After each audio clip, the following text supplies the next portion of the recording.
This is the 24th chapter, Return to Mother India. Our author has finally gone back to India, where she had had this spiritual experience. Let's recount her tales now. April 1997. I sat on the bench outside the departures terminal at San Francisco International Airport, smoking my last cigarette. I had tried my first cigarette while sitting on a park bench with friends during junior high, and didn't smoke again till I entered Woodside Women's Hospital my freshman year at Stanford. Suzanne smoked, as did almost all other women there and in nearly every treatment center, group, and program I had gone through. It was a decent distraction from food.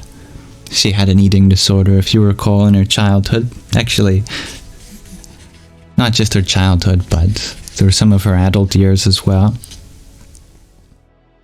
And the nicotine-induced rush was almost as nice as the endorphin rush from vomiting, as it was bulimia that she struggled with.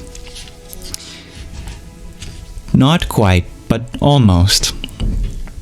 I had smoked off and on throughout the first half of my 20s. In a few hours, I would be on a Singapore Airlines flight to India.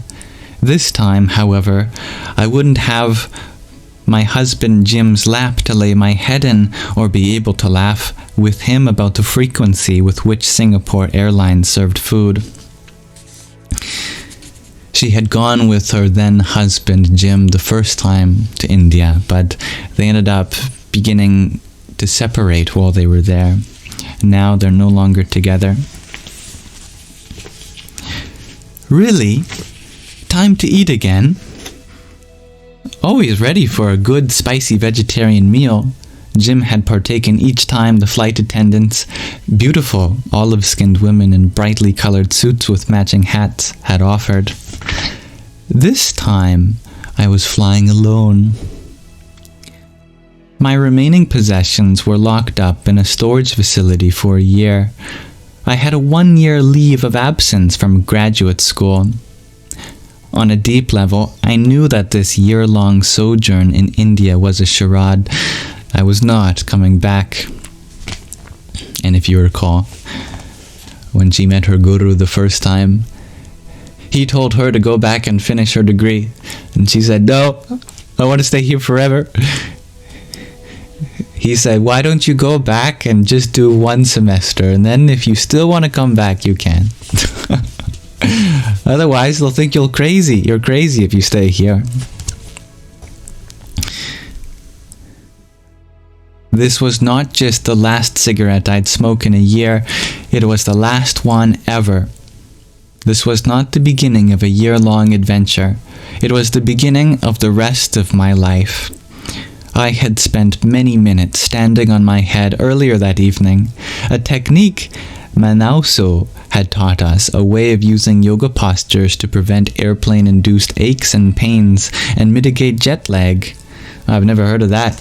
Any of you went upside down on your head to mitigate airplane-induced aches and pains and mitigate jet lag? I had done back bends and twisted and balanced on my palms and forearms to help my immune system kick in for the long journey. I took a last drag on the cigarette, filling my cold lungs gratefully with hot smoke, and held it in for as long as I could, willing the cells of my body to remember this warmth without ever clamoring for it again. "Thank you," I said out loud. "Thank you for bringing me home." I stood up into the windy night. Mark Twain is said to have remarked, "The coldest winter I ever spent was a summer in San Francisco." I had been in shorts earlier in the day in Palo Alto and Redwood City. It was now so cold with the bay fog rolling in that I could see my own breath long after the last wisps of tobacco smoke had dissipated. Scott, my closest friend, whose companionship, presence, love, and warm bed had comforted me through innumerable nights at Stanford, dropped me off at the airport. He and I toured through Denver one summer on our cross-country drive from his home in Meridian, Mississippi, to Palo Alto in search of Manny, my biological father. In the phone book, I was able to locate the building where Manny worked. The information board in the lobby directed us to his suite. Scott and I rode the elevator together in silence, and he held my trembling hand. Earlier in this book, near the beginning, she talked about how her biological father had abused her, so I imagine this was no easy meeting. It was only when we got off the elevator that I finally thought, what exactly will I say to him? Scott had no answer. What will I do? Between us, we had no idea. Scott reminded me that he was only there on this wild goose chase to support me, that this detour to find and stalk the man who had walked out of my life was not his idea. He had agreed to come along out of love for me. We left the building in Denver without ever catching a glimpse of Manny. Scott was my anchor throughout my years at Stanford and after. Through my marriage to Jim and its dissolution, my ardent crush on him was neither diminished nor deterred by his homosexuality. As he dropped me off at the airport, I had no idea when I would see him again. Would it be a year? Many years? A lifetime? Would India swallow me up and hold me so deep in her womb that it would be lifetimes before I would be birthed again into this world? I had absolutely no idea that it would only be a few months till I returned in August with Swamiji as a part of a Dharma Yatra, a national tour for peace and unity. Walking into the bright lights of SFO, I felt like a newborn walking consciously and freely from the womb of my mother into a brand new world, my entrance into which was marked by fluorescent lights, conveyor belts, and escalators. I landed in Delhi at the beginning of India's summer. Swamiji was also in Delhi. He had meetings in Govardhan and Vrindavan for the next few days. We had walked into the parikrama of Govardhan Hill the previous autumn, 13 barefoot miles, stepping in cow dung and God knows what else along the paths through the villages, marketplaces, and holy fields in which Lord Krishna had danced and played with the gopis, the milkmaid devotees. On that journey, while I had been melting into ecstasy, Swamiji had been planning. The lack of places to sit down, the lack of facilities for drinking water or toilets, even the heaps of trash strewn about the pathway through which bare feet tread, had all seemed part of the divine play for me. To him it was something that needed to be fixed for other devotees. So many people come to this sacred land to walk around this holy mountain. Many are elderly or not physically fit. 13 miles is too far to go without sitting down, he announced, seamlessly weaving practicality into ritual. There must be benches. There must be clean water for yatris, pilgrims. To drink, there must be toilets. Nearly 2 decades before he would co-found the Global Interfaith WASH Alliance, WASH, and lead a revolution toward cleanliness and sanitation, he was already building toilets and taps for drinking water. My lack of Hindi kept me from knowing the subject of talks Swamiji had during our 3 days in Vraj the previous fall. I hadn't realized that while I had been swooning in devotional bliss, his bliss had manifested through improving the facilities for devotees. Now he was traveling back to Govardhan for meetings with local government officials, other concerned spiritual leaders, and business people to sponsor the work. "Would you like to come?" he asked, as though it were a question. Less than 12 hours after landing in Delhi, I was in the front seat of a Contessa zooming from Delhi to Mathura. The vast majority of cars on the road were ambassadors, practical, stable, chunky vehicles. The other option was the Contessa, a lower, flatter Indian version of a four-door sedan. Before seatbelts became compulsory for passengers in India in 2002, very few cars had them, and those that did, they often didn't work. Surya, this seatbelt still doesn't work, I suggested, as gently and politely as I could, as he drove 75 miles an hour down a road where rickshaws, bicyclists, and water buffaloes continually entered and crisscrossed from every side and every direction. Have faith in God, Swamiji's 20-year-old driver and right-hand man would tell me. God will protect you. Even in those early days, when the haze of spiritual intoxication blanketed most of my experiences, even while my heart was melting into my chest, even in the fullness of breath that, despite the smog, returned to me the moment I returned to India, I never stopped being scared in Surya's car. When the seatbelt law came into effect, policemen stood on street corners peering into cars to ensure that drivers and passengers were wearing them. At the same time, luggage strap sellers popped up on the street corners, often the same corners as the policemen, selling thick black luggage straps.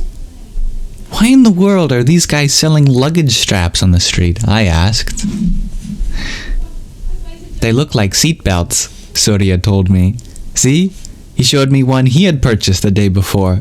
You attach it here on the side of the car next to the window and place it across your body. That way, when the police look in the car, it looks like you were wearing a seatbelt. Wow, I thought. Indians have figured out a way to circumvent laws whose sole intention is to save their lives. There were always shortcuts here. The fact that a seatbelt would, and a luggage strap wouldn't, save your life was a fact either lost on or ignored by Delhi drivers. Why spend the money to get a seatbelt installed when, for a few rupees, you could purchase a luggage strap to imitate one?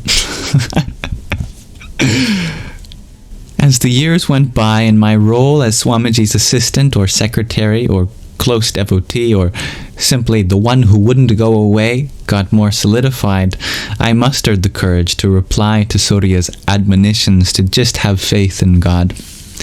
I do, I would tell him, and God has told me that you need to slow down.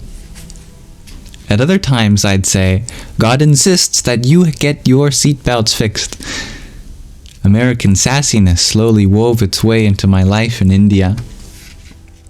On this day, in April 1997, though, the threads of my courage were still loose strands.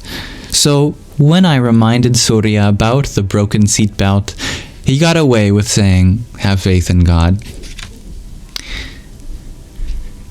Can I come in the back with you, please? I hesitatingly asked Swamiji, who always sits in the back. I didn't want to ask, but I also didn't want to die. The thought of which slammed into my consciousness every time Surya passed a car into oncoming traffic, barreling down the two-lane highway at high speed. As the truck or car or bus coming toward us flashed its bright lights and honked its horn, Surya would slide back into our lane just in time. Each encounter I survived felt like it shaved years off my life, so I just had to ask if I could come in the back with Swamiji. Sitting in the back, of course, doesn't ensure one will survive a high-speed crash, but facing oncoming traffic while riding shotgun without a seatbelt is much more terrifying than facing it from the back seat. Typically, and traditionally, there is a thick line, a wide distance that male religious renunciants keep from female devotees. In some lineages, male renunciants won't even deign to be in a woman's presence, let alone speak to her. In most lineages, though, it's an intricate and delicate balance between the letter and spirit of the law. Celibacy, of course, must be maintained, and therefore most touch and even close proximity physically is shunned. However, for those leaders, masters of their own minds and senses, who have reached the enlightened state, the female body is nothing more than a differently shaped vehicle for the same genderless or genderful soul. So, over the years, I've seen young girls and even women burst into tears before Swamiji, who extends his hand to pat them on the back or shoulder or head.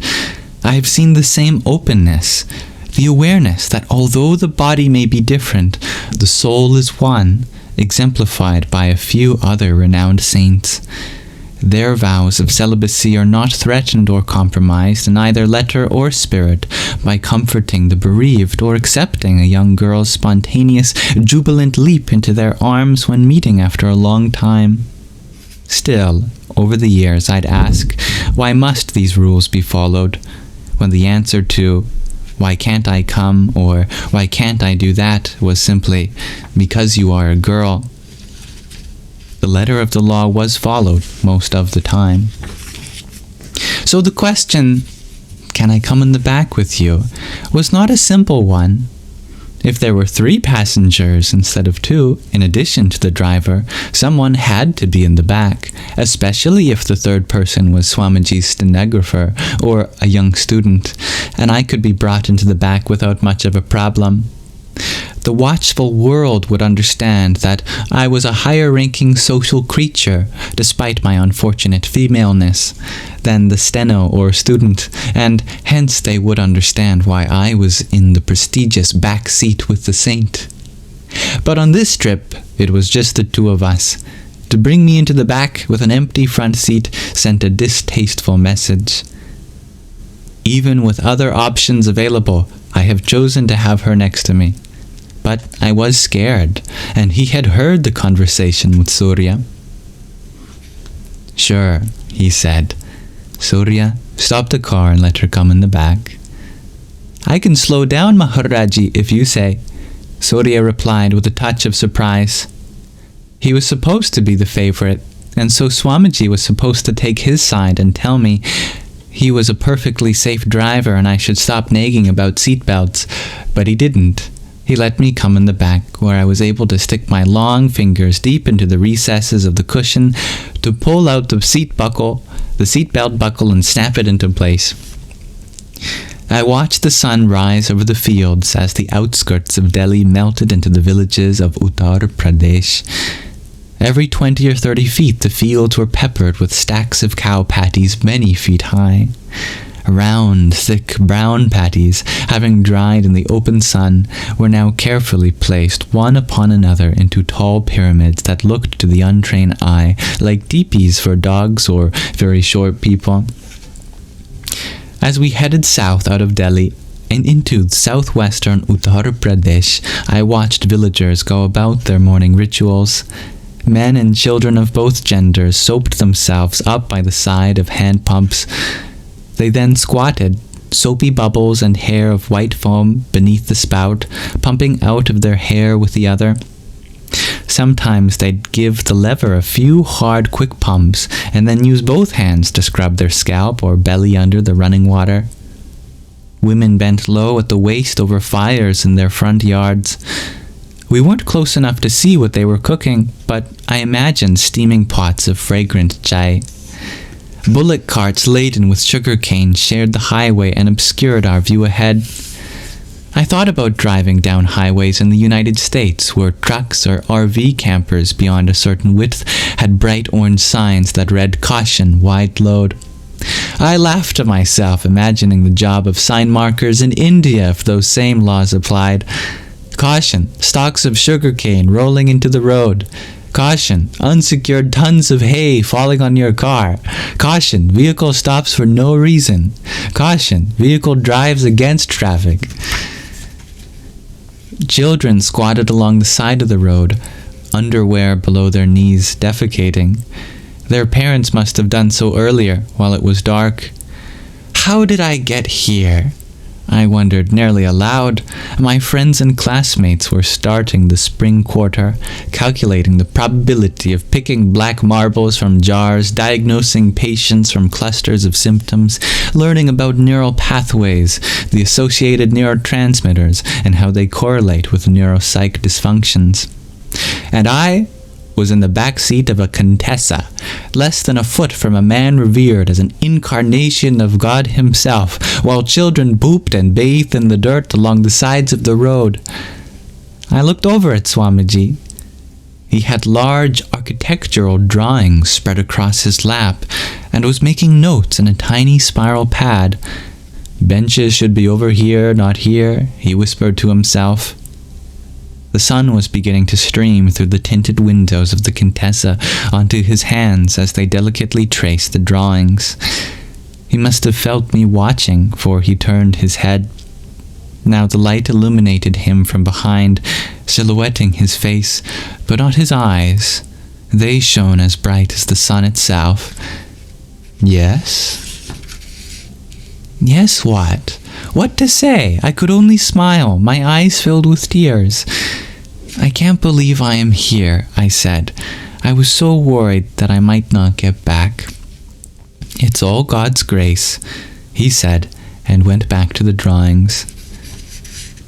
Swamiji spent the next 2 days in Govardhan in long meetings, poring over enormous architectural drawings, maps of the 13-mile pathway around the 5-mile-long sacred mountain of Govardhan Hill. Where would the benches be placed? Where would toilets be built? Where would trees be planted? The scriptural stories of Lord Krishna's life describe woods and lush forests where cowherds and milk maidens roamed with their cows. But over the last many decades and even centuries, India, along with the rest of the world, has been tragically deforested. Tree planting has always been a focus for Swamiji. Written into the aims and objectives of his foundations, plantation of trees has always occupied a central place.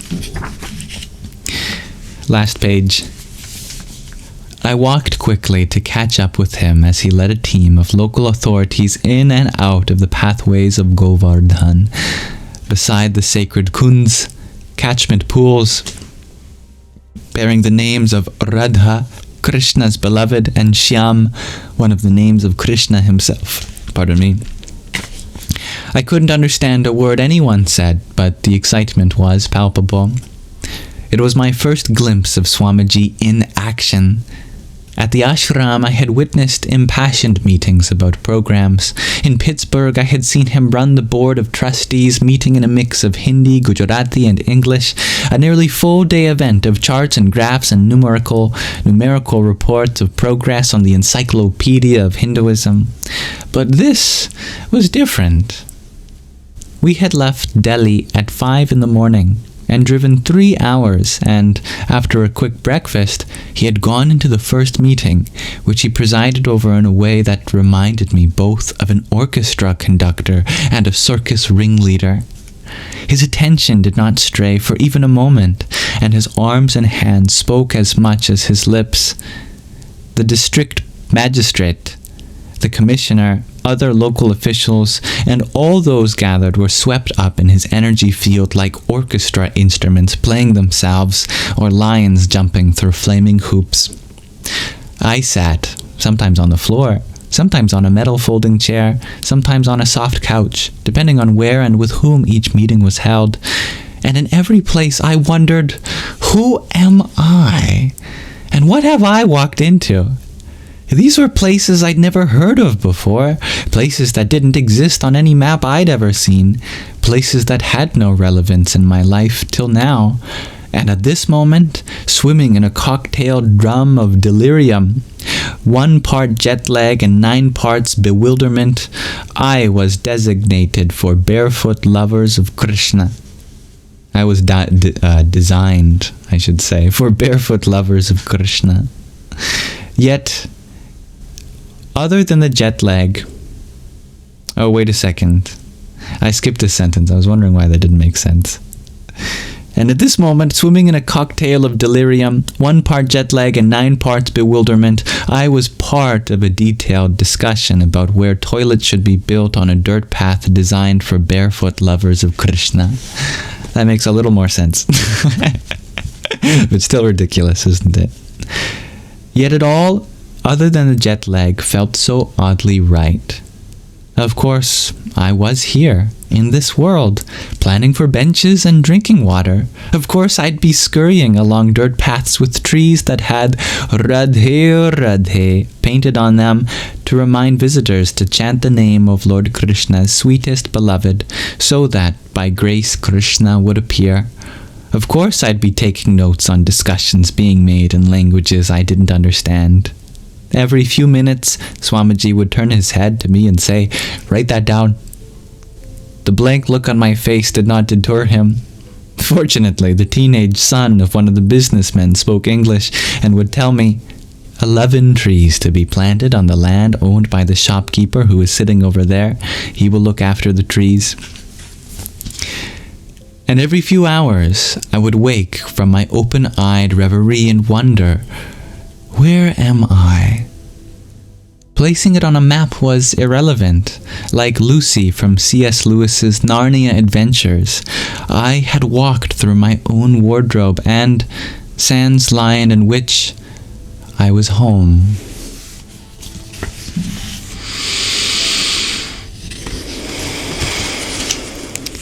And thus we conclude the 24th chapter of Hollywood to the Himalayas. So, thank you for listening.